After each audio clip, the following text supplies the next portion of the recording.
And nearly 3 million Catholics may soon have their prayers answered. The New York Archdiocese working on a plan now to open churches, resume masses. Here to tell us about the Faith Forward plan, Cardinal Timothy Dolan. So good morning to you, Cardinal. I'm glad to see a smile this morning. We need to see a smile. There is a lot of heaviness going on around us this morning, as you know. You bet, Dan. Thank you for the invitation. It's always a joy to be with you. I was with you right before Easter. Yeah. And I thank you again.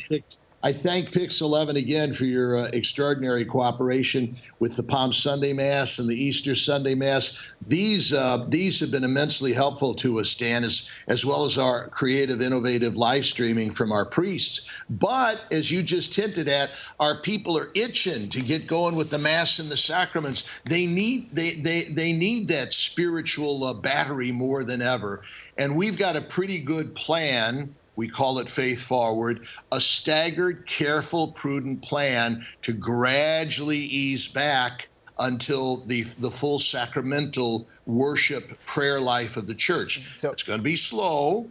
We're going to continue to be attentive to the guidelines from our medical professionals and from our elected officials. But we do have a staggered, layered approach. Kind of also, Dan, remember, in an archdiocese as diverse and extensive as the Archdiocese of New York, wow, there may be areas of the Archdiocese, I hope, that could be more expeditious in getting back.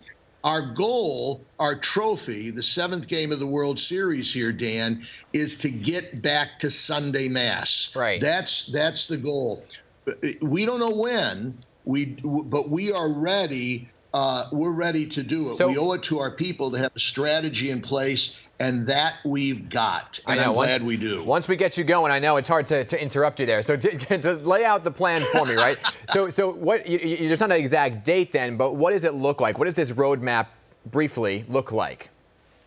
Sure, easy. So there'll be different phases. Phase 1 is simply the physical reopening of all the churches, which is already clicked in. So thanks be to God, our people are at home in their parish churches. They're going to be able to pray again, to visit there. Number 2 would be gradually to allow, again, observing the 10-person restriction, funerals, baptisms, even weddings, Dan. And then finally, the next to last step would be weekday masses, because there'd be smaller crowds. And once we see how that works, bingo, Sunday Mass. So, and then people we're seeing on the subways, right? They're going to be required to wear masks when they ride the subways. Will people be required to wear a mask when they enter church? And will it look differently? Will people be spaced out, maybe every other pew?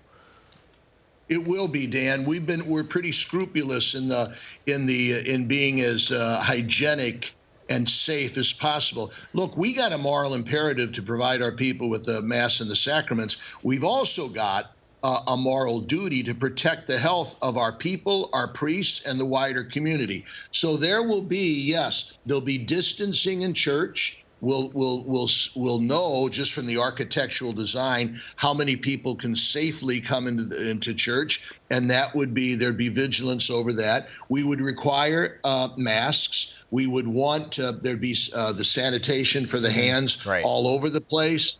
The distancing, even in the distribution of Holy Communion, would be the 6 feet. There'd be no holy water. There'd be no sign of peace. There'd be no communion with the cup, because those are somewhat treacherous now. So yes, church will look different. The substance of the Mass and sacraments always remains the same, but the how we do it, we got to tailor that to the crisis. So you answered a lot of my questions there in that answer, so I appreciate that.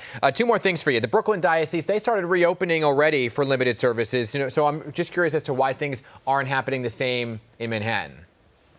In general, they are. Dan, particularly because the Brooklyn Diocese, Queens and Brooklyn, and the 3 other boroughs that are part of the Archdiocese, we're in the epicenter. Right. So we got to be particularly careful. So the Diocese of Brooklyn, Queens, and the Archdiocese of New York we've got rather uniform, well-coordinated program of getting back into business. You probably saw your people were there a week ago when I had the press conference, and standing alongside of me was Bishop Nicholas DiMarzio, the Bishop of Brooklyn and Queens. So we want to do it together. Good. Cardinal, lastly, I want to end on this. There is a lot happening around the country. Tensions are high, emotions are high. There is protest, there's violence, there are people dying. I ask you this all the time when their faith is tested in times like this. So what is your message, your prayer for the country this morning? I think they need to hear My message, Dan, would be to be extraordinarily grateful for the unity, the peace, the serenity, the cooperation that we have seen the last 3 months. When you look back at this could have been a time of anarchy, revolution, defiance, riots. Didn't happen. People were united, and that's a good thing. I'm with you, though. Recent developments say, uh-oh, is that beginning to fade now? What we got to do is thank God for the unity that we've had so far, and let's not lose this, because while the end is in sight, it's not over yet. And boy, if we start fighting one another, it's going to slow down the recovery and the return that all of us long for. Yeah.